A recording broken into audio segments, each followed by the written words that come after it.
Once upon a time, in a kingdom far, far away, there lived a kind-hearted girl named Cinderella. She was a gentle soul, loved by all who met her, with eyes that shone like the stars and a heart as pure as gold. But despite her goodness, her life was far from perfect. After her beloved mother passed away, her father remarried a woman with 2 daughters, and they were cruel and selfish.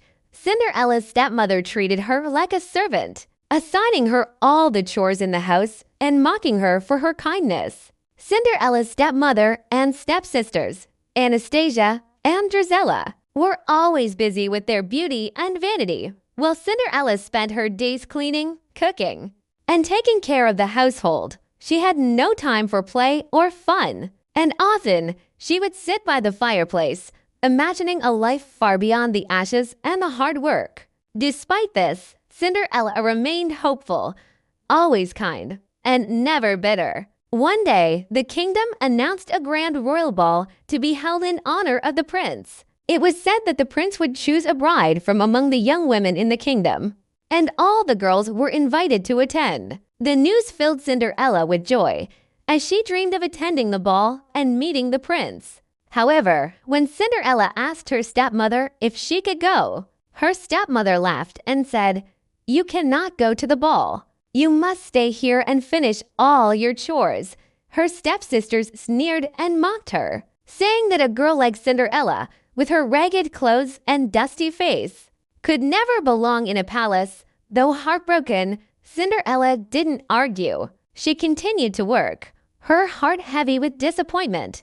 The night of the ball arrived, and her stepsisters donned their finest gowns and went off to the palace, leaving Cinderella alone. As she sat by the fireplace, tears fell down her cheeks. But just as she was about to give in to her sadness, a soft voice called her name, "Cinderella, my dear." Startled, Cinderella looked up and saw a fairy godmother standing before her, glowing with kindness and magic. "Do not cry, child," the fairy godmother said.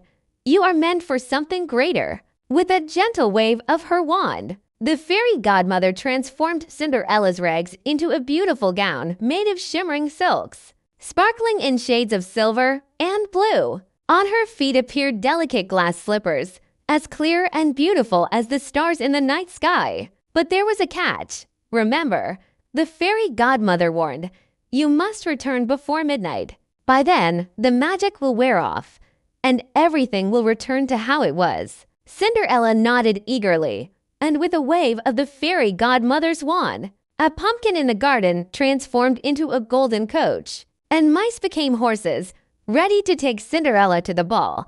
"Thank you," Cinderella whispered, feeling as though she was dreaming. When Cinderella arrived at the palace, she caught the eyes of everyone who laid eyes on her, but none more so than the prince. He had been searching for someone who could make him feel something, more than the weight of royal duty, and when he saw Cinderella, he knew he had found the one. The two danced together, their hearts intertwined in a way that felt destined, and Cinderella felt as though the world had melted away. But as the clock struck midnight, Cinderella remembered the fairy godmother's warning, panicked. She broke free from the prince's arms and rushed out of the ballroom. As she hurried down the palace stairs, one of her glass slippers slipped off.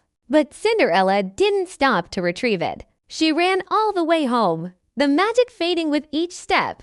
The next morning, the prince, determined to find the girl who had stolen his heart, they carried the glass slippers, hoping that it would fit the feet of the beautiful maiden they had danced with the night before. When they arrived at Cinderella's house, her stepsisters tried to fit into the slippers, but their feet were too big. Cinderella, knowing this was her moment, stepped forward, and the slippers fit perfectly. The prince, overjoyed, asked Cinderella to marry him, and with a heart full of love, she agreed. Despite all the hardships she had faced, Cinderella never lost her kind nature. When they were married, Cinderella became a princess, but she ruled with grace, kindness, and compassion, never forgetting the people who had helped her along the way. Her stepsisters, too, were humbled by her forgiveness and kindness. Though they had been cruel to her, Cinderella showed them love and understanding, teaching them the importance of kindness and humility.